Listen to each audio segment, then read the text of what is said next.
వి gold trusted gold buyers తాకట్టులో ఉన్న బంగారాన్ని విడిపించి ఈ రోజు ఉన్న మార్కెట్ ధరకే కొనబడును. మరిన్ని వివరాలకు సంప్రదించండి 7710 జిల్లాలో కురుస్తున్న వర్షం వల్ల ముఖ్యంగా ఇచ్చోడ ప్రాంతం అంతా జలమయమైంది. ముఖ్యంగా ఇక్కడ ఎస్సీ కాలనీ చూస్తే చాలా ఘోరమైన పరిస్థితి ఉంది. బైపాస్ రోడ్డు నిర్మాణం వల్ల అట్లా ఈ లోకంటూ ప్రాంతం కావడం వల్ల వరద ప్రభావం పెరిగింది. ఇక్కడ కస్తూర్బా స్కూల్ కావచ్చు, బీసీ హాస్టల్ కావచ్చు, ప్రైమరీ స్కూల్ కావచ్చు, పేద పిల్లలు చదివేటువంటి మా బడుగు బలహీన వర్గాల పిల్లలు, పేద పిల్లలు చదివే స్కూళ్ళల్లో ప్రతి సంవత్సరం వరద నీరు వస్తున్నా పట్టించుకున్న నాదు లేడు. మా కాలనీ ప్రజలందరూ కూడా నీళ్లలో ఉంటున్న ఎప్పుడు శాశ్వత పరిష్కారం మాత్రం చూపించడం లేదు. గౌరవ ఎమ్మెల్యే గారు, బోత్ ఎమ్మెల్యే గారు కానీ, ఎంపీ గారు కానీ, అట్లా ఇన్ఛార్జ్ మంత్రి గారు కానీ, జూపల్లి కృష్ణారావు గారు కానీ వెంటనే ఇచ్చోడ విషయంలో ప్రత్యేక శ్రద్ధ తీసుకొని ఈ లోతట్టు ప్రాంతాలకు న్యాయం చేయాలి. అసలు ఇల్లు లేని చాలా మంది పేదలు ఉన్నారు.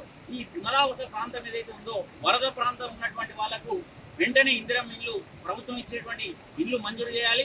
అట్లాగే వరద లోతట్టు ప్రాంతాల ఇళ్లలో నీళ్లు వచ్చినటువంటి ప్రతి వాళ్లకు సహాయం చేయాలి, వరద సాయం చేయాలి. వెంటనే కల్పిత రక్షిత సాయం కింద, రక్షణ సాయం కింద, అత్యవసర సాయం కింద వాళ్ళకు అన్ని నిత్యావసర సరుకులు కావచ్చు, డబ్బులు కావచ్చు, ఏదైనా కానీ బట్టలు కావచ్చు ఇవ్వాల్సింది కోరుతూ ఈ ప్రాంతంలో ఒక రిటర్నింగ్ వాల్ పెద్దది రక్షణ కూడా నిర్మిస్తే వాటర్ అనేది కాలనీ వైపు వెళ్లకుండా ఉంటుంది.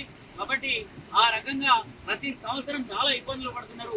రాకపోకలకు ఇబ్బంది అవుతుంది. ఒక 50 గ్రామాలు చోడ మండలం నుంచి సిరికొండ మండలానికి వెళ్ళేటువంటి ప్రాంతంలో 50 గ్రామాలకు రాకపోకలు ఆగిపోయే పరిస్థితి ఉంది. కాబట్టి దీనికి శాశ్వత చర్య తీసుకోవాలని కోరుతా ఉన్నాం. వెంటనే బోత్ ఎమ్మెల్యే గారు వచ్చి వీటన్నిటిని పరిశీలించి ప్రత్యేకంగా అధికారులను పురావించి సర్వే చేయించి ఈ ప్రజలకి ఈ వరద బాధితులకి సాయం చేయాలని మేము కోరుతా ఉన్నాం, డిమాండ్ చేస్తా ఉన్నాం. పట్టణంలోని మేజర్ గ్రామ పంచాయతీ శివారు ప్రాంతమైనటువంటి కాలనీ ఆనుకున్నటువంటి ఈ చెరువును చూడండి. చిన్నపాటి వర్షానికి మొత్తం ఇళ్లలోకి నీరు చేరి ప్రజలు చాలా ఇబ్బందులకు గురవుతూ ఉన్నారు.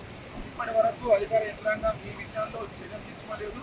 కనీసం ప్రజలను అప్రమత్తం చేసే విషయంలో కూడా ఇటువంటి చర్యలు తీసుకోకపోవడం చాలా బాధాకరం. ఇచ్చే ఇందిరమ్మ ఇళ్లలో ఈ శివారు ప్రాంతంలో ఉన్నటువంటి ప్రజలకు ప్రథమ స్థానం కల్పించి ఆ ఇల్లు ఇచ్చే విషయంలో ప్రభుత్వం ఆలోచించాలని చెప్పేసి మేము డిమాండ్ చేస్తూ ఉన్నాం. చూడండి, నీళ్ళు ఇది ఆల్రెడీ శివారు ప్రాంతం ఫస్ట్ ఇచ్చోడలో నీళ్లు వస్తున్నాయంటే ఫస్ట్ ఎస్సీ కాలనీకి ముందు ప్రాంతం అది. కాబట్టి ఈ విషయంలో అధికారులు స్పందించాలా, ఈ విషయంలో చర్యలు తీసుకోవాలని చెప్పేసి మేము డిమాండ్ చేస్తా ఉన్నాం. తెలుగులో ఫాస్టెస్ట్ న్యూస్ ఇప్పుడు కొత్త అవతారంలో 5 సెకండ్లోనే పూర్తి వార్తా సమాచారం మీ చేతిలో. సోషల్ మీడియా ట్రెండ్స్ మీ కళ్ళ ముందుకే live TV and voice search ఆప్షన్స్తో ఇప్పుడే డౌన్లోడ్ చేయండి. యాప్ లింక్ డిస్క్రిప్షన్లో ఉంది.